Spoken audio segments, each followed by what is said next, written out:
Guys आज के इस वीडियो में आप कुछ इंटरेस्टिंग वर्ड सीखेंगे जैसे boo, vilify, whiz, bone up, be a package, come prepared, heartfelt. मतलब आज के इस वीडियो में आप टोटल 21 वर्ड सीखेंगे।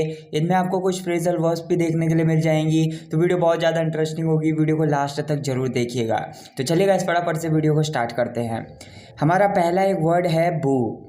इसको आप एक वर्ब के रूप में यूज़ कर सकते हैं। इसका मतलब होता है कि किसी चीज़ को नापसंद करना या फिर किसी पर्सन को नापसंद करना, उसको धिक्कारना। People started booing and throwing things at him.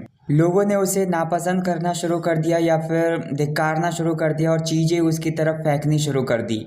Next word is dwelling. इसको आप एक नाउन के रूप में यूज़ कर सकते हैं। इसका मतलब होता है निवास स्थान किसी का, मतलब किसी पर्सन का निवास गृह जहाँ पर वो रहता है। You are most welcome to my dwelling, मतलब मेरी ड्वेलिंग में या फिर मेरे निवास स्थान पर आपका बहुत बहुत स्वागत है। नेक्स्ट एक फ्रेजल वर्ब है कम प्रिपेयर्ड, मतलब किसी चीज़ की तैयारी के साथ आना। You must come prepared for the exam tomorrow, मतलब कल तुम्हारा एग्ज़ाम है तो तुम्हें अपने एग्ज़ाम के लिए तैयारी के साथ आना चाहिए या फिर तैयारी के साथ ही आना होगा तुम्हें। अगला वर्ड है haunted.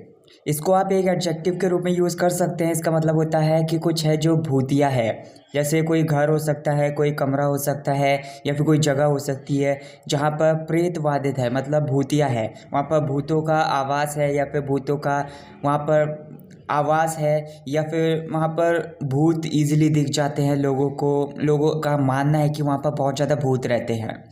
That hotel is said to be haunted, मतलब उस होटल के बारे में कहा जाता है कि वो एक भूतिया होटल है या फिर वो एक प्रेतवादित होटल है, वहाँ पर भूत रहते हैं या फिर अगर कोई वहाँ पर जाता है तो वो महसूस करता है कि वहाँ पर भूत हैं।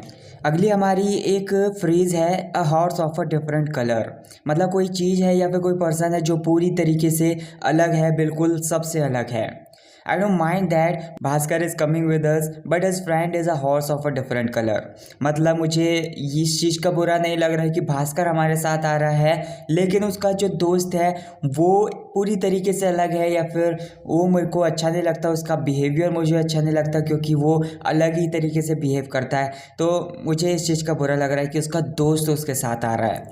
टीडियस एक एडजेक्टिव है। इसका मतलब होता है कि कुछ है जो उबाऊ है, मतलब बोर कर देने वाली कोई चीज़ है। It was my tedious train journey, मतलब मेरी जो जर्नी थी, मतलब जो मेरा सफ़र था या फिर जो मेरी यात्रा थी वो बहुत ज़्यादा बोर कर देने वाली थी, जो ट्रेन यात्रा थी मेरी। अगली हमारी एक फ्रेजल वर्ब है बोन अप। इसका मतलब होता है कि किसी चीज़ की जी जान लगाकर तैयारी करना या फिर किसी चीज़ को सीखना जी जान लगाकर या फिर कुछ पाने के लिए बहुत ज़्यादा पढ़ाई करना या फिर मन लगाकर पढ़ाई करना। If you bone up for your final exams I will buy you a scooty, मतलब अपने अगर तुम एग्ज़ाम्स के लिए या फिर जो फाइनल एग्ज़ाम्स होने वाले हैं उन फाइनल एग्ज़ाम्स के लिए मन लगाकर अगर तुम पढ़ाई करते हो तो मैं तुम्हें एक स्कूटी दिलवा कर दूंगा या फिर मैं तुम्हारे लिए एक स्कूटी खरीदूंगा। अगला वर्ड है हमारा विज। इसको आप एक वर्ब के रूप में भी यूज़ कर सकते हैं और एक नाउन के रूप में भी यूज़ कर सकते हैं। इसका मतलब होता है किसी चीज़ में कोई पर्सन माहिर होना, उस्ताद होना उस चीज़ का। He is a mathematics whiz, मतलब किसी पर्सन के बारे में आप बात करते हुए ऐसा कह रहे हैं कि वो गणित का माहिर है या फिर गणित का उस्ताद है। एग्जॉल्ट एक वर्ब है। इसका मतलब होता है कि किसी चीज़ या फिर किसी पर्सन की बहुत ज़्यादा तारीफ करना, उसकी प्रशंसा करना। You should exalt his work to motivate him, मतलब उसको मोटिवेट करने के लिए या फिर उसको प्रेरित करने के लिए तुम्हें उसके काम की बहुत ज़्यादा तारीफ करनी चाहिए या फिर बहुत ज़्यादा प्रशंसा करनी चाहिए। अगला वर्ड है हमारा डांस। इसको आप एक एडजेक्टिव के रूप में यूज़ कर सकते हैं। इसका मतलब होता है कि कुछ है जो घना है। There is a temple in dense jungle, मतलब एक घने जंगल में एक मंदिर है। Next word is jump in, एक फ्रेजल वर्ब है वैसे ये।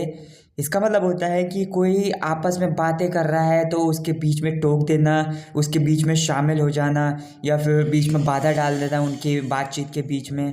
तो यहाँ पर उस सेंस में इसको यूज़ कर सकते हैं। Don't hesitate to jump in if you have any doubt, मतलब अगर तुम्हें कोई भी डाउट है या फिर किसी भी चीज़ को लेकर कोई भी शक है तो बीच में बाधा डालने के लिए या फिर बीच में शामिल होने के लिए या फिर बीच में टोकने में तुम शर्माना मत या फिर बीच में टोकने में तुम हिचकिचाना मत।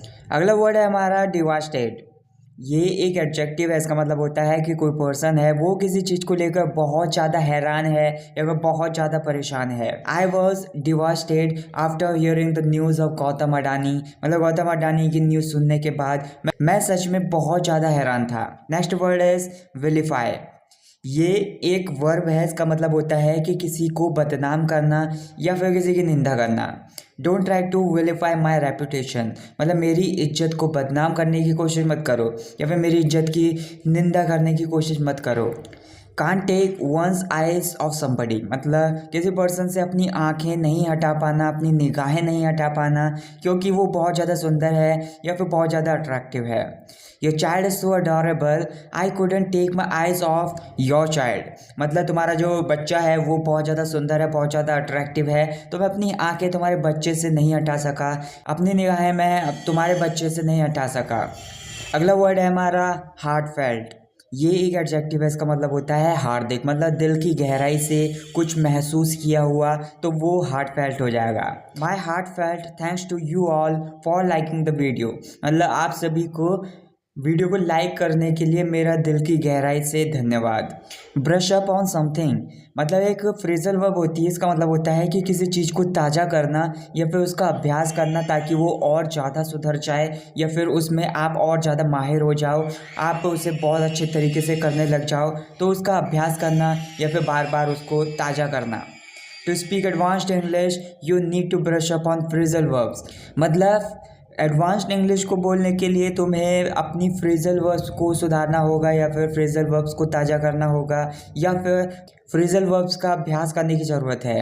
नेक्स्ट हमारी एक ईडियम है बी अ पैकेज, मतलब बहुत ज़्यादा भूखा नहीं कोई पर्सन अगर है, मतलब उसको बहुत ज़्यादा भूख नहीं लगी है, थोड़ा सा ही भूखा है, तो उस पर्सन के लिए बोल सकते हैं कि वो पैकेज है।